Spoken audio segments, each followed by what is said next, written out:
So Carol Sue and I were talking today. We had two options for class today. So Carol Sue made a suggestion and we went with it. I have to give credit where credit is due. It was between Tisha B'Av, which is the Jewish day where we remember everything bad that happened to us in pre-modern times, which basically means before the Holocaust. And so the quick sum up of Tisha B'Av is it's the day where we remember everything bad that happened to us. And the emotion that's tied to it is the emotion of mourning. I'm not into bad. Yeah. There's so much Too of it depressing. already. Yes, and then the other topic was intermarriage, so I thought Just we would as talk about it. depressing. So, Hey, I want to be married 2 times. twice. Wow, and I want to be clear. This is not a pro or bashing intermarriage class. This is simply because we can often get into both conversations, and I've been in many both conversations. This is simply an exploratory conversation, and I actually brought an interesting paper that I found on a website that has a bunch of rituals that we'll work our way through that covers a number of the issues.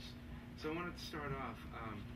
So I want to be clear that there is no intent here of painting it positively or negatively, simply looking at the different issues and the different things that are done and different consequences as far as I know, and possibly learn a thing or two for myself as well.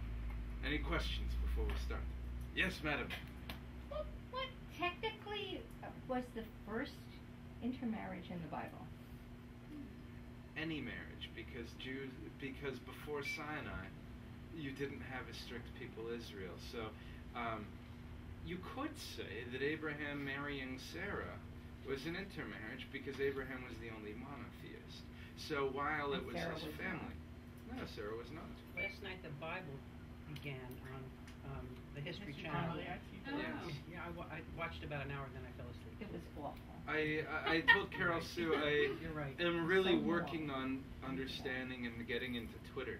And there is somebody who tweets as God on Twitter. And God posted Did you ask him for favors? Well, God posted that having the Bible on History Channel is like watching dragons on Animal Planet. It was really very poorly done. Terrible. Then I fell asleep. Considering that So it's marked excited for about that, it. he has so much. Oh, that's the guy behind Survivor. Yeah. Well, And it it's is all his- trash his anyways, wife, so, Roma Downey, that they're touched by an angel. Oh, yeah. Let me put it Once this again, way, this is I'd not rather vouching watch for the them- production. It couldn't Yeah, have been. I actually fell asleep. Unless they filmed the Bible on location Very- in Hawaii very with full. Very sorry. But Joseph was Okay, also... well, Anyways, we're gonna let you so continue. intermarriage is because Judaism was less set as a So community. technically, Until- maybe it was Abraham. Right. And we didn't really have Jews until Sinai, when we made a commitment to the commandments and a commitment to be part of this people that would follow the commandments. But then you have so that would be the first. You have tons of intermarriage throughout. Sometimes people convert in, sometimes people don't, and usually the intermarriage that happens outside of the community is punished, because usually it happens that the person who is from outside the community is also working to bring people to their idolatrous ways, which runs counter to everything that we do. So I guess the first serious poo-pooing of intermarriage is the fact that it's not just that it's somebody looking to have intercourse and the consequential longer relationship that happened as a result of it with somebody from a different religious tradition. It is that it would ultimately lead the person to be led astray from their Jewish belief to something else. So that's what happened in the Bible. We also, the opposite side is that we have the concept, which I actually read about for the first time today in my research, the concept of ger toshav, which is the stranger who settles within our confines. So it's somebody who does not convert to Judaism, but it is somebody who lives among the Jewish people and contributes to Jewish society, Jewish life, and ultimately makes an agreement to have their fate tied in with the Jewish people, which you could argue is that when we have and this is the Emanu practice of, we have the blessing, not the Aliyah, but the blessing that we say at Yom Kippur for the non-Jews who support us. They're essentially Gerim Toshav, Gerei Toshav. They're people who have tied their fate in with the Jewish community and who support us actively. And So you have examples of both, really both dynamics. You have the example of let's call it an interrelationship, because marriage is something that's really defined later. You have the interrelationship where it pulls a person away from Judaism, and you have the interrelationship where it actually pulls another person towards supporting the Jewish people. So you could argue that in that way it's a good thing. So intermarriage proper, just to define intermarriage, to start off, what is intermarriage? Two people from two different faiths marrying. Correct. Simple. Correct, exactly. Two people from two different I faiths. didn't think it was that easy, right? But Great question. actually, two different faiths. That I want to go even simpler than that. Two different faiths is a type of intermarriage. Two different sets of beliefs. Okay. Because when we refer to it in the Jewish context, you have intermarriages that we see, that we have in our community, where it's between a Jewish partner and a partner who is actively of another religion. And we also have marriages where it's between a Jewish partner and somebody who isn't Jewish, but isn't really anything. They might be born Catholic and just not care. Not a practicing. Right, not practicing of Non-practicing anything. person, And right. some might say, well, I'm an atheist. Be my husband. I haven't had a conversation Right. with your husband about that kind of thing. So intermarriage is really, from the Jewish perspective, is a marriage between a Jew and a non-Jew. Which that because it's from a centrist perspective, and why I bring up, because what's a Jew to do? This isn't a class about theology per se. This is a class about Jewish practice. So why I bring up intermarriage in this class is because it's a highly contentious issue in the Jewish community, and it's something that everybody asks about at some point. I don't want this to sound silly, but There's no silly Well, question. would- There may be an inappropriate question, but then I will say so. can you- No, I don't know what your question is. would you consider this is stretching it, but would you consider an intermarriage between Orthodox and Reform? I jokingly refer to my marriage with my conservative wife an intermarriage.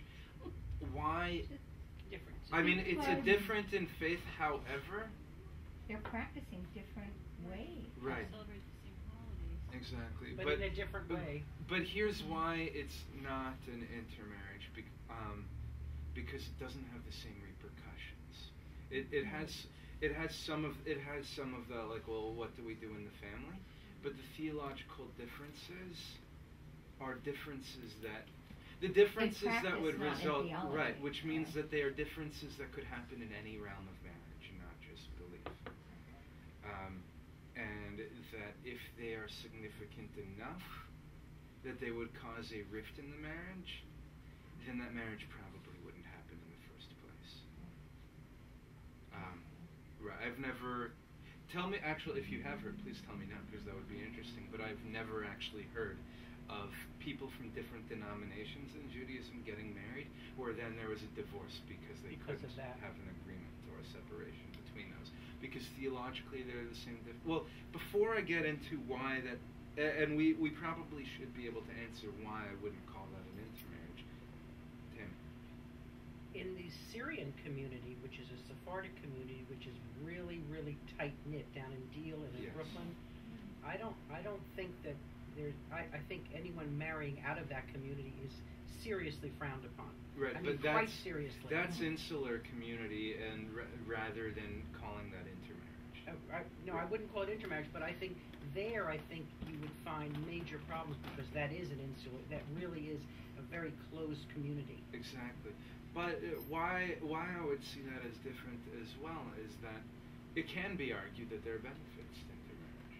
It can be argued that there are drawbacks as well, and I want us to consider both arguments. From the perspective of the Syrian community that is trying to keep it 100% pure, and they acknowledge that they don't need to get bigger, they just need to keep it where it is. I personally don't see a benefit It's for not them. health. It's actually not healthy. Right. It's too close. in But a from sense. their perspective, I Yeah. don't think they could come up with a benefit Mhm. necessarily for why it would be good unless it was the person doing it. I don't know. That's just trying to parse out so we keep intermarriage as a term pure.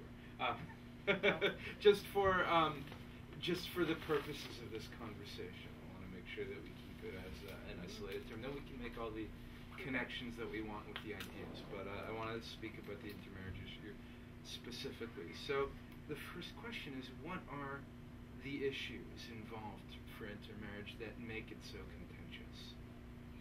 Typically, the bigger issue comes when they have children. Because the question is, in what faith do you raise your children? And Yes. because I have members of my family who have intermarried, sometimes when they marry, they believe that they're going to head down a certain road, and then as they get closer and they actually have the child, suddenly the spouse that had originally said, "Oh no, you're the mother, let's raise the child in the mother's religion," suddenly, when the reality comes and the child is there, the husband says, "Oh, but we have a son, he has to have a bris, I don't want him baptized." Yeah. And so very often it's the actual Right. birth of the child that throws things into turmoil. And I had an interesting conversation when I was staffing a birthright trip, actually, where we were having a conversation on intermarriage. And by the way, this issue of navigating two faiths, and this really comes up much more when it's two people of different faith backgrounds. It's contentious enough when it's just two people in a couple, or it can be. Some people navigate it well. It doesn't always happen, but then there is the question of when you have children, if there is that division. One person who didn't really know better, who hadn't thought about it before, said, "I don't get it. You've got a great religion in Judaism and a great religion in Christianity. So if you blend the two, don't you get a super religion?" A lot of conflict. Which doesn't make it doesn't make sense because they're conflicting philosophies, and so we end up finding I have cousins actually who turned out very well with growing up with two different religions, but then they ultimately picked one. But there are times where it can be very confusing. For some kids, speaking up, didn't appreciate having two religions growing up because religion is where you get often it's where your moral education comes through. And so if the parents decide, well, we're going to raise you one way, or we're going to raise you predominantly one way, it's giving the firm direction. But if you have two sides pulling, it's in the same way of any other kind of conflicting household that you don't know what to believe, and it can be very confusing. Well, to But me, the it's- basic- But I emphasize can be. Yeah, the basic morals of all of the major religions are honesty, fidelity, loyalty.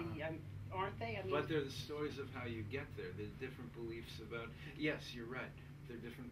The questions that you ask, they're different beliefs about afterlife. They're different beliefs about what it means to be part of a people, what you can eat, what is. right. What are Right, the that's cultural true. norms? So there are different things that if you are going to raise a child with two faiths, there are many things that need to be thought about beforehand in order to be navigated. And some people do it very well. My cousin's case in point.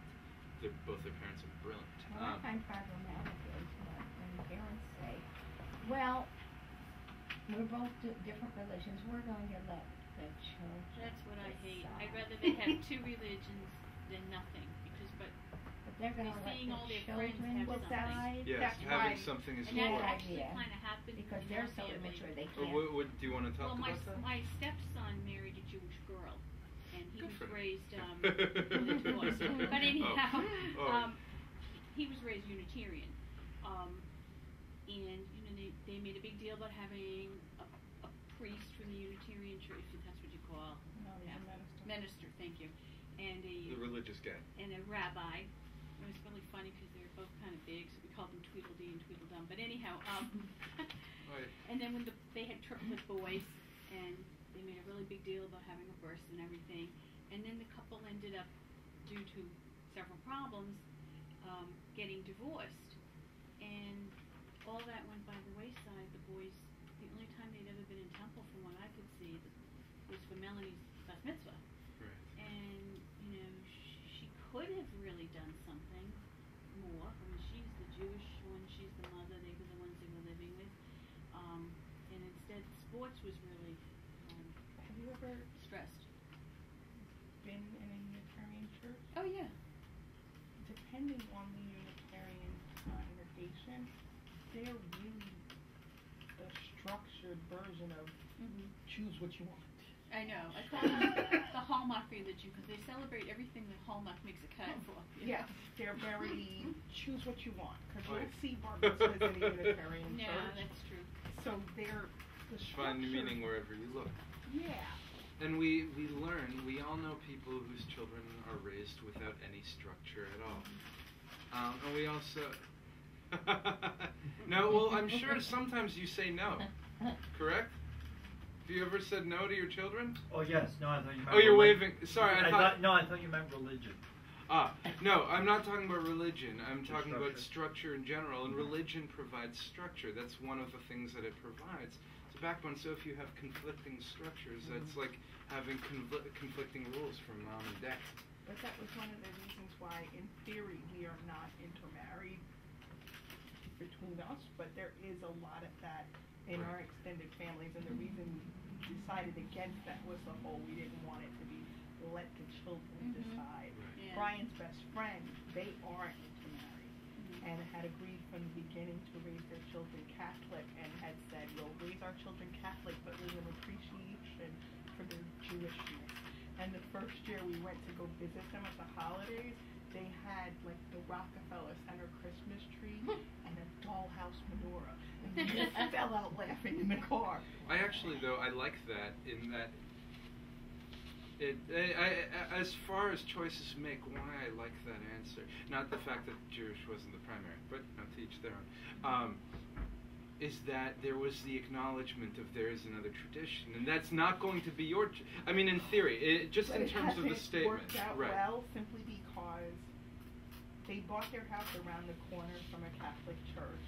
His mother, the Jewish grandmother, showed up for the child's baptism in black. And Brian, at the baptism, played Count the Crosses, and that baby, little baby, had what, 47 crosses on him? It was like amazing. So we Wow. made jokes that, you know, he could be the first archbishop named Levine, because, which will be so funny. Well, he would have to change it to Levin to be But French. it's French. just interesting because of the how wine. we watch how they've handled it, and we've watched how we've handled it, where our children, you're right about the fact that children make people really contemplate what they hold close, Yes. and what traditions you hold close. And I'm watching it now with Nicholas because college made him think about what he holds close. Which values he has. And it's funny because Nicholas is so, I have 3 kids and they're 3 very different people. Nicholas is the one that I'm not going to go to a school without a Hillel. And I actually had to have Miriam talk to him because he didn't want to go Miriam's my visit wife. Georgetown. And I said, you can't shun them because they're Catholic. You can shun them because they're not the right choice. But you just can't say no because it's a Catholic school. And we struggled with that for a long time. But he was really, I have to go to a Hillel. And you know Alex is like the laid-back Jew. He may think See the that. middle You know what I child? find interesting? Yes. When I had my business, my partner was Catholic, a very, very conservative Catholic lady who always had on a skirt and high heels and pantyhose. You know, you get the picture. And her son married a Methodist girl. Now Catherine was fine with. She loved the girl. The girl's Yes. parents, they were both Christians. The mother of this bride was going to kill herself by the fact that her Christian daughter was marrying a Catholic. But that's every bit as bad. I Methodist found is every I bit. found it astonishing because they're both Christians. I know. I couldn't understand what the big But deal it's was. very- And Even actually- Catherine was To a them, Catholic, an and she intermarriage was is a Christian, a Catholic, she and was- a Protestant. But she that's was a actually devout something. Catholic, and she was okay with the Methodist. The Methodist girl's parents were horrified. It turned out to Yeah. be a perfectly good marriage, and everyone lived happily ever after. But that woman was like that old joke about the Jewish mother putting her head in the oven, that she was going to do that. Well, that's actually what you brought up before with the intermarriage between religious denominations. Yeah. In Judaism, it's important to note when we try to understand Christianity that there's a reason we'll call different branches of Christianity sects, but we don't call different branches of Judaism sects because the divisions are not as deep. The movements in Judaism are no more than 200 years old. The visions in Christianity, some of them are no more than 200 years old, but some of them run deep. are significant differences that go way back. And so you really could have that. The intermarriage could be much more severe, the effects of the, and maybe not.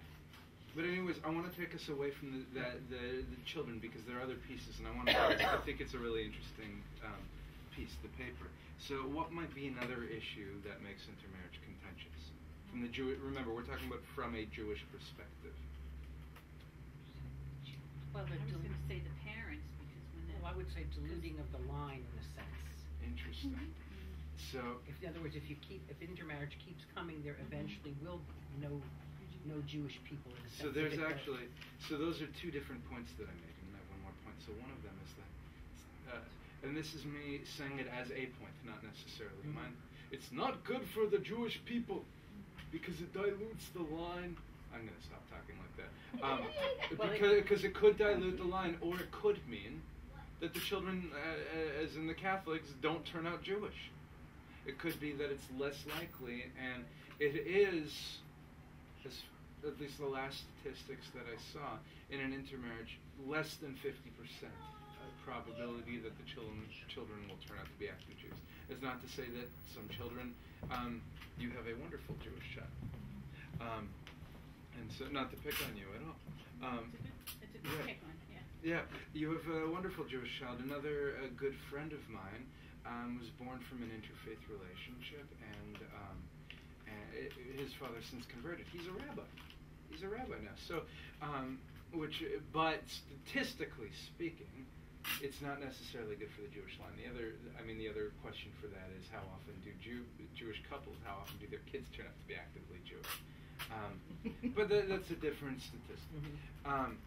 Because we're focusing on the issue of intermarriage. So that's one issue of the line. And the other one, which is parents, but also, will they be accepted by the community? In a community, because Judaism is not only a religion, but also a culture, a people, where we really care about those cultural norms. It's more than just knishes and lox. That's a New York thing. And anybody who likes good food thing. They are objectively good foods. Knishes and lox. Absolutely. But there is the issue of community acceptance, which you always see. Right. My daughter-in-law is Catholic. She goes to church, I'd say twice a month on Saturday or whatever. Yes. She raised my grandson Jewish. He got to the point where I thought he was going to be a rabbi. My son actually is thrilled about it, but I was going with someone that was Orthodox, and when we had Sisterhood Shabbat or something like that, and this was about 4 or 5 years ago, and when Lori went up on the bema, I thought this man was going to have a half a heart attack. He said, she can't go up there. And I said, why not? You know? And then they gave her to open the ark, which he really went. He flipped. He flipped. I wish people would flip when they actually flip out, because that would be funny. Now, he thought very highly of Lenny and everything, and his only thing is, he says, as Jewish as Lenny is, if he meets someone that's Orthodox or very conservative, that he has to go to the mikveh in order to marry them. And he said it would be like turning Jewish all over again. You know, that Lenny would really have to learn. But Lenny really, that's the one that lives in East Windsor. He really embraces the Jewish faith. He goes to Florida Tech, and he's very active in the Jewish community down there and everything. And I find it, would he really have to go to a mikveh if he married him?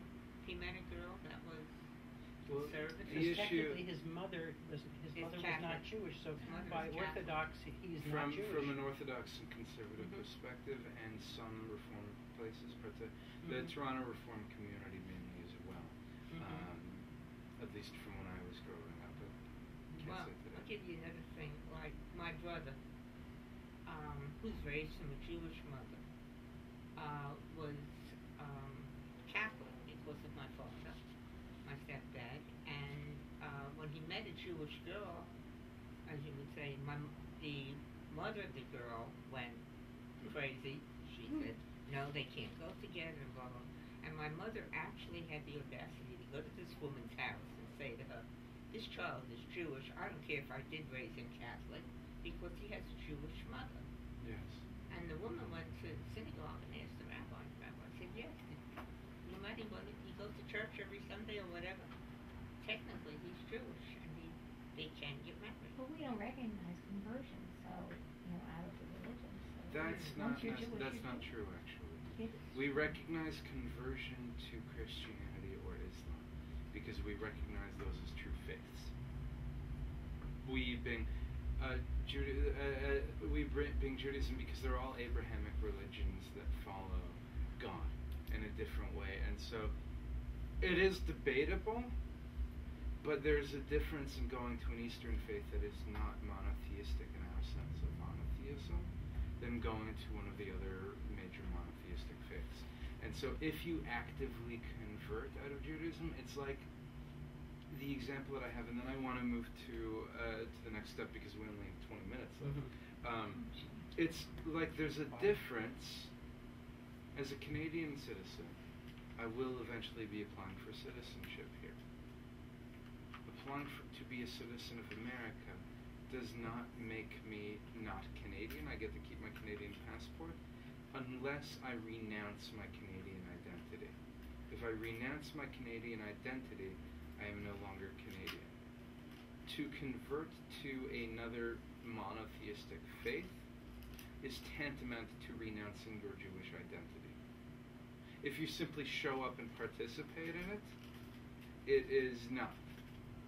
But if I went and got baptized deliberately, that would make me not Jewish anymore. Because we recognize these as sister faiths. This is according to some halacha, to some shuvot. If I went and practiced Buddhism, then they just say, okay, you're doing some idolatry. But if you go back to the Holocaust, you could convert to Catholicism all you want and you'd still be Jewish. Well, there's the whole question of intent, and that's why I said willingly with the baptism. There's a difference between intent and forced. Well, what I'm saying is you would have been exterminated, no matter, even if you had converted as a 4-year-old. If you came originally from Jewish parents, you would have been considered Jewish by the Nazis. Or grandparents. Yes. Or anybody, or 1/4 of you, or quarter of your toenail, right? It's true. So you could renounce all you want, but you'd still be considered Jewish. Oh, absolutely. Yeah. But today we talk about intent. Yeah. But so the last issue I thought of, at least, which is why it's contentious, is that from a Jewish legal standpoint, from halacha, it's forbidden. And it's forbidden partly because of what I talked about from the intermarriage standpoint, that, from the biblical standpoint of the fear and of the desire to keep it insular. But then there's another reason, and I'll pass around in this package. And I'm not saying, I want to preface this, I'll talk about it in a little bit, but I want to preface this by saying that as Reformed Jews, we don't necessarily follow the law. We listen to the law and take it as advice. So when I say that the law forbids intermarriage, I'm not saying that Reformed Judaism forbids it. I want to be clear about that. So I think I have enough of these for everyone. So I picked Canadian Reform because it's sort of, are there enough to go around? Okay, so I did not make enough copies. Sorry about that. Oh, thank you. Well, so that way, would you mind sharing so that way? So just to read this ketubah, could anyone read after the whole date part, starting with "Be My Wife"? No, I'll do it. Thank you. Be my wife by the consent of the Bet Din Blank of whatever town you're according in. to the law of Moses and Israel. I will cherish. Okay, you can stop. Oh, okay. So this is a traditional-ish but also reformed text of the ketubah. So what the ketubah text says, and the ketubah is the traditional Jewish marriage contract. It's how we get married. The ketubah says is that we are getting married according to the laws of Moses and Israel. The tradition Another way of saying it is Lefi. Hold on. Beitin Kedat Moshe V'Yisrael. So dat you could translate as laws. You could also translate it as tradition, which means that whatever you're doing has to be in line with the tradition of Israel for it to be authentic. A Jewish marriage, according to the legal tradition, is understood as the union between two Jews. You could also argue that it's a union between a male and a female. For me, because I don't feel comfortable doing intermarriages personally, that's my own standpoint. It doesn't mean I believe they're wrong. It means that I believe my role as a rabbi is in performing rituals, is performing the rituals that have been passed down to me by the tradition, which means that a marriage between a Jew and a non-Jew is a ritual that I don't feel authentic in doing, so I don't feel comfortable doing it. But it's still okay. For me, it's a different issue of the same-sex marriage because I understand the Jewish marriage in particular is a marriage between two Jews. Regardless of gender, but then again, this is all subject to interpretation. And I think it would require a slightly different ketubah. And again, because I understand that the Dat Moshe Yisrael doesn't quite apply. The tradition of Moshe and Israel is that a Jewish man will marry a Jewish woman, which means that anything that doesn't fall into that category technically cannot have the traditional ketubah, which means that technically the Jewish marriage doesn't apply, which is why these cannot happen as marriages in Orthodoxy and in a lot of conservative circles because halakha does not permit it. In conservative circles, there are some cases where same-sex marriages happen because there have been some tshuva, some response, but they don't happen often and they can't happen in Orthodoxy.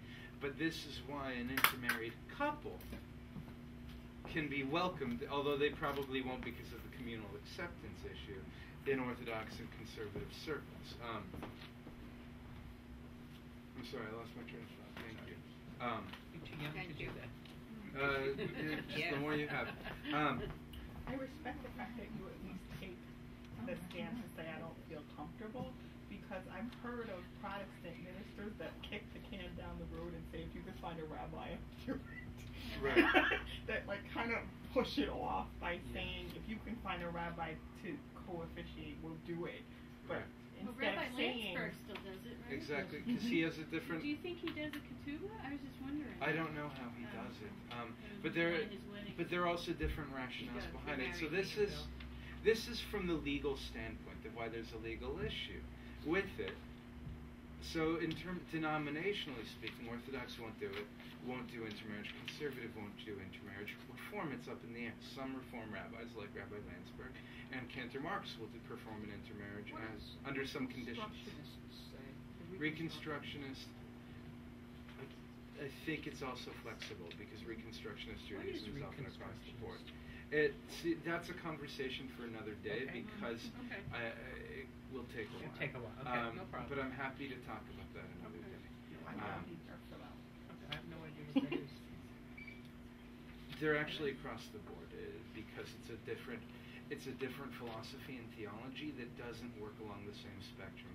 Because you can put Reform through Conservative through Orthodoxy on a spectrum of halakha, of how we treat the law. There are other differences, but I think that's the fundamental, along with how our theology around Torah. Reconstructionism goes down a different path, which means that you can't compare them along the same spectrum. So that sounds like a good conversation. It will be a good conversation. So Reform Judaism, why different people do it and others don't, is because of other issues, because of other philosophies. So let's look to this paper that I photocopied for everyone. Sorry, I photocopied different traditions first, so we can skip ahead to weddings and commitment ceremonies. Okay. So it's the one that's page 1 at the bottom. Looks like this. I want to skip. So I found this. I believe this is an article written by Rabbi Rona Shapiro, who is a rabbi in Beechwood, Ohio. I believe at a conservative synagogue. I found this online. I don't know her personally.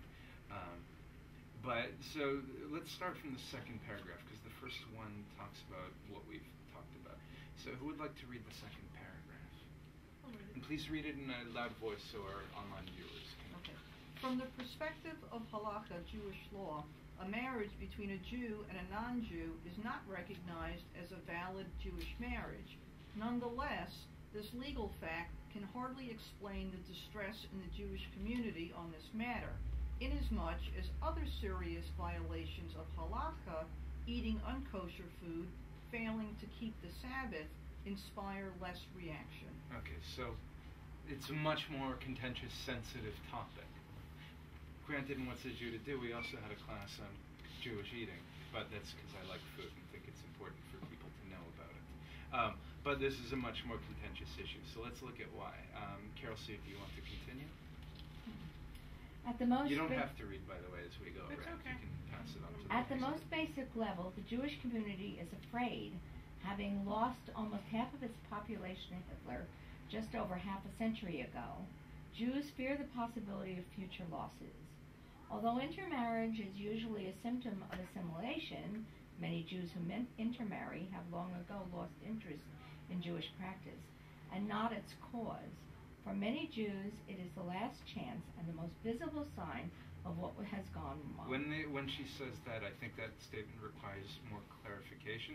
Not for the Jews who intermarry is it the last chance and most visible sign, but for some of the Jews who really, their kishkas get like, oh, it's intermarriage. It says this is the last straw. This is the problem with American society and meeting others. That's the exaggerated perspective They're that very some people will passionate take. about it. We're passionate people. Okay, so please continue. Intermarrying couples are sometimes talked about as if they themselves were responsible for all the ills of assimilation. So this is the shanda of what people say. And I think there is some rationale, because there are a lot, not rationale saying it's correct, but rationale saying why people are concerned. Because there are some people here, Rob, good to see you. Please pull up a chair and join us. I shall, thank you. There are some people who are fearful. I mean, we all do concern ourselves with what will the future of Judaism be. Will there be a Judaism, a prominent Judaism in America in 100 years, and what will it look like? And so seeing that it changes every decade and people get concerned about it and it changes every generation, intermarriage is a very easy thing to blame, which some people end up doing. Does anybody take issue with this beyond the fact that these are people who are generalizing? There are things to take issue with, but anything that I haven't mentioned. It could break families up. I mean, you're talking really heavy stuff here. I can But tear it's not a light families topic. apart. But I think that the whole notion of blaming just assimilation simplifies the issue. I mean, as somebody, I think one of the things I bring is a different perspective. And when I said I was converting, a lot of my friends said, why would you want to join the oppressed people? And I was like, what do you mean? Not fun. And exactly, and that I think is the gist of where we start to lose it, and not teaching our children that being a Jew should be a joyful thing as opposed to the oppressed people. And I think that's one of the things we need to look at. I've said a few times, I think that sometimes Judaism suffers from bad marketing. Entirely. And that's part of, so assimilation is not really the cause, it's how people approach their own faith. If I may interject, you see, I thought you would have said to them, somewhat sarcastically, oppressed people. My gosh, that's never been part of my life. Well, I look at them and just go, okay, sure, no problem. But Yeah. I mean, that's a whole nother discussion. But just in general, I think. Israel was in Egypt land. Who wrote that? But because we've got 5 minutes, I want to get to one point. So let's read these two more paragraphs. Tammy? Although it is certainly worthwhile for the Jewish community to continue to investigate its failings and to reinvigorate itself so as to retain its members, assimilation is a fact of modern secular life. We live in the midst of an attractive, all-encompassing, and and welcoming secular culture, and Jews, like almost every other ethnic group, will intermarry and assimilate. Some of us believe that it is best to respond to intermarriage as a reality that is here to stay. I totally get that. It happens. It happens, and you're not going to get rid of your, just by wishing We it live away. in It's not society. gonna happen. if you go back to my family, which was my father's family, which is an Orthodox family to this day, all of them, and they all married Orthodox, and they all got divorced, and they all had 500 children, but it's like a foreign life. But had one of them married a non-Jew, they would have all jumped off a bridge. So there was absolutely no concept in their mind of, well, this is a perfectly fine person, even though they're not Jewish, and we'll have to deal with it. It was not. That's not an issue. What It's did not even jumping off possible. the bridge accomplish? Whereas Doesn't matter. They actually whereas didn't do if it. you supported it, Doesn't you know matter what I'm though. saying? If you support it, I think it increases your odds of retaining. But that Jewish mentality children. cannot support it. And They I don't know think, how. but that's my point, Yeah. is rather than railing against it and jumping off Well- the bridge, if you support intermarriage and make it a little easier. One of the things I said was that in my own journey with conversion, there was such bad aftercare that I went through a phase where I was like, what did I do here? Because there wasn't enough. Yes. How do you deal with this later? And I think that if you support it, it really does increase your odds. But of they retaining can't. Jews. The point is that mentality cannot. Mhm. But Yeah. I want us to move Yeah, away from that's that because okay. it's not Not a bringing us problem. that much You further. got it. But thank you for bringing that up. Yeah. And I mean, there are those different arguments. So I'll scroll I through just this. have to pop something in real Yes. quick. The same thing with, get real, just get over it and let it. I feel the same way about rabbis marrying into faith couples. If they may be bringing more Jewish people into the temple, into the field. But that's one of the perspectives on it, and that's why some rabbis will do it. And a sense of keruv, of bringing in more potential Jews. And I can respect the rabbi's perspective on that, but I think as a community, it definitely behooves you to be supportive of that, because I think that if you are supportive of it and respectful of it, as opposed to being the ones that are shunning, it may change in those rare circumstances where you let the kids decide. Kids are going to go towards the place where they feel community. And if we spend so much time going, it's bad, it's bad, it's bad, they don't choose you. Right. So there are, just to They go come through a couple of from points, generations because of we an really, attitude doesn't change that fast. because Carol Sue will have to get going soon for Me too. choir. And me too. Oh Is yeah, that so choir? just to scroll through and just make a couple of points. That's one of the reasons for it, that some people will say it's actually good for the Jews because you're bringing more people into the Jewish fold. You can't be anti-Semitic if you're married to a Jew. You can be, but then there are lots of other issues with that marriage. And the reality is that, I mean, I've dated non-Jews in my life. I Does did Miriam back know in this? college, yes. No, I'm kidding. Back in college, I remember I dated a beautiful blonde. Briefly, right before Yom Kippur, and then I felt really guilty when I was sitting on the bima afterwards. But this is the reality. I mean, it wouldn't have worked out because I'm just too damn Jewish. That for somebody who's not, I mean, I'm too damn Jewish for some Jews. It worked out really well with Miriam. I'm very happy for that. But so the things that we valued, it didn't work out in that relationship for it to happen with somebody who wasn't Jewish, but it does happen. The reality is, in terms of officiants, just to go through some of the tachlis, the practical, most rabbis who will do an interfaith marriage will only do it if the partner is not actively of another. This is most Reform rabbis, and most Reconstructionist rabbis who will only do it if the partner is not actively of another religion, because that takes away the risk that the child won't be Jewish, because one of the major reasons for marriage is Jewish continuity. So if the goal is to have the kid is Jewish, it's far more likely that the kid will be Jewish if the partner doesn't have another faith. They will also usually require some kind of commitment, be it through learning or speaking or whatever, of the other partner to be involved in to be that ger toshav, to raise their children as the ger toshav, which is what we talked about, the resident stranger, for lack of a better translation, the person who will live among the community and support the community, which we have a lot in our community. Those are the conditions for most rabbis. There's some rabbis, and I believe Rabbi Vaisberg, who says, I guess any business is good business in that sense of any interaction. And again, I don't know Rabbi Vaisberg's practices. Most rabbis who do an intermarriage will not co-officiate with a priest from another religion. There are some who do, because some people. So if you are, if somebody is looking to have an interfaith wedding, that has two faiths, the best likelihood is typically to go to a religious leader who is not of a faith, or a Unitarian, but a justice of peace, and to bring those traditions in. But it's important to know that an intermarried couple can still be welcomed in a synagogue, and not it's less likely in a more. It doesn't happen as often in conservative synagogues, though sometimes.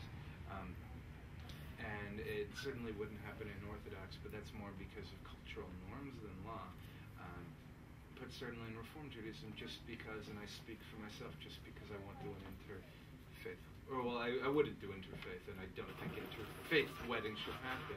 I think that you can have ceremonies, you can have the wedding, but to have a wedding that is half Jewish and half another religion is not a Jewish wedding. It's an interfaith. Right. Then it's having a wedding. I think the wedding should happen if two people absolutely love each other, and then when you come into the Jewish community, absolutely be welcomed, because we welcome love, we welcome families. But there's certain traditions, and so because there's certain traditions, some people say, well, if I'm going to do an interfaith marriage, which some people do and some rabbis, will be authentic to the text and use a different text.